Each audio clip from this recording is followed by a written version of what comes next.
part of a group to Montana de Luz also really impacts the kids, the staff, and the community of Nueva Esperanza. Financially, going helps the kids get what they need: transportation, medication, food, and educational materials. It also provides jobs to stimulate the local economy. When we went, we helped pay for the bricks that we then worked on to make into a cafeteria. But the kids need more than money. There's a reason why we go in person, rather than just sending a check. These kids have been told a lot of messages for their entire young lives. You're dirty, you're scary, you're not as worthwhile as other kids, you're not inherently lovable. Our kids weren't even allowed to be in the same skit during a church program with other normal kids. In many of their relationships, their HIV status defines them. But for us, their relationship with God defined them, and they were able to be real with us, to grow and develop who they really are as kids and young adults. And who are they?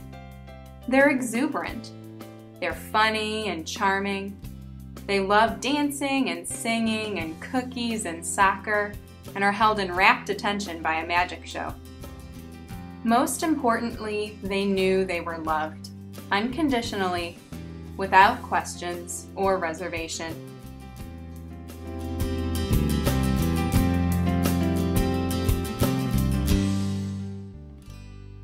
Being at Montana de Luz was about more than serving the children, more than about donating my money and a little bit of my time. Being there was about sharing life with the people of Honduras. It was about entering into their world for just a week, working, living, and eating alongside of them. It was about experiencing life. Obviously, it's different from what I'm used to here in the United States. Not every household has an internet connection, multiple cell phones, or even a TV. Hot water is a luxury, assuming that you even have running water. And you're usually better off not drinking the water unless you know where it's from. By my own standards, there are a lot of things most families live without. And yet, in many ways, Hondurans also have a higher standard of living than I do. Because they can live apart from the distraction of all the stuff that I can't seem to get along without, they're free to pursue the areas of life that I often neglect. Community and relationships are highly valued. Time isn't blocked off into 1-hour increments and a daily schedule. They aren't trapped in a point on the linear timeline. They're able to appreciate things for what they are and are grateful for every moment as it comes. They don't have to contend with interruptions from emails and last-minute text messages. They're free to live in the moment. Being in Honduras is about sharing life with these people. It's about entering into their world and taking a small piece of it back with you. I like to think that I was able to take some of it back with me too. I want to live a life that isn't driven by the busyness of our surroundings. I want to be satisfied. I want to take joy in the simple things and learn to appreciate what I have and not complain about what I don't. I want to be able to live in the moment and be free to focus on what really matters in life. Jesus said it best when he was speaking to Mary and Martha in their home. Martha, Martha, you are worried and upset about so many things, but only one thing is needed. Mary has chosen what is better, and it will not be taken away from her.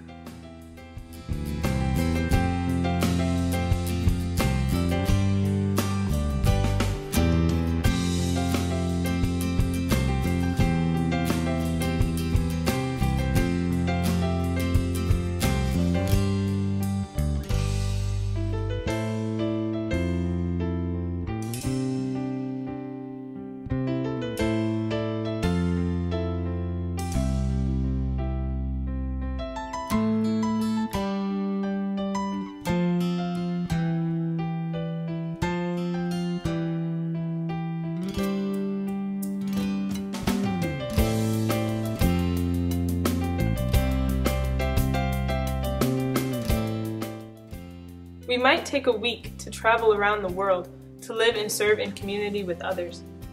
But what about taking a single day to serve in our own community, to love our neighbor?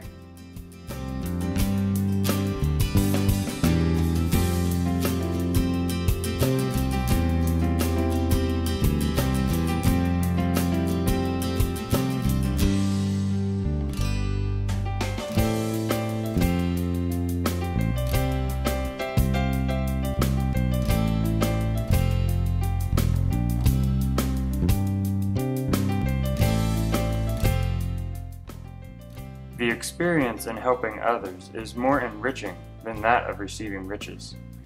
When I attended Lottridge, and when sweat reached my brow, I knew and felt that Jesus Christ Himself was among us, helping and providing us with strength to provide for those with less fortune.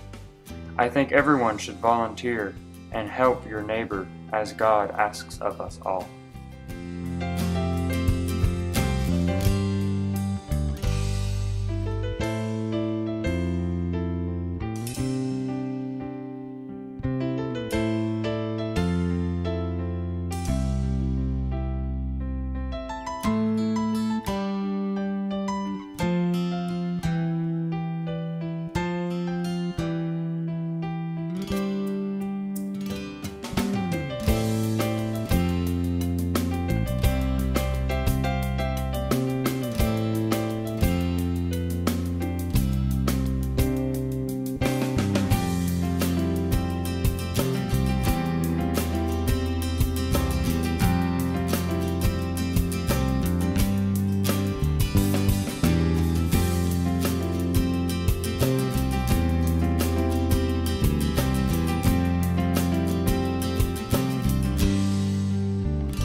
Do not deprive the alien or the fatherless of justice, or take the cloak of the widow as a pledge. Remember that you were slaves in Egypt, and the Lord your God redeemed you from there. That is why I command you to do this. When you are harvesting in your field and you overlook a sheaf, do not go back to get it. Leave it for the alien, the fatherless, and the widow, so that the Lord your God may bless you in all the work of your hands. When you beat the olives from your trees, do not go over the branches a second time. Leave what remains for the alien, the fatherless, and the widow. When you harvest the grapes in your vineyard, do not go over the vines again. Leave what remains for the alien, the fatherless, and the widow. Remember that you were slaves in Egypt. That is why I command you to do this.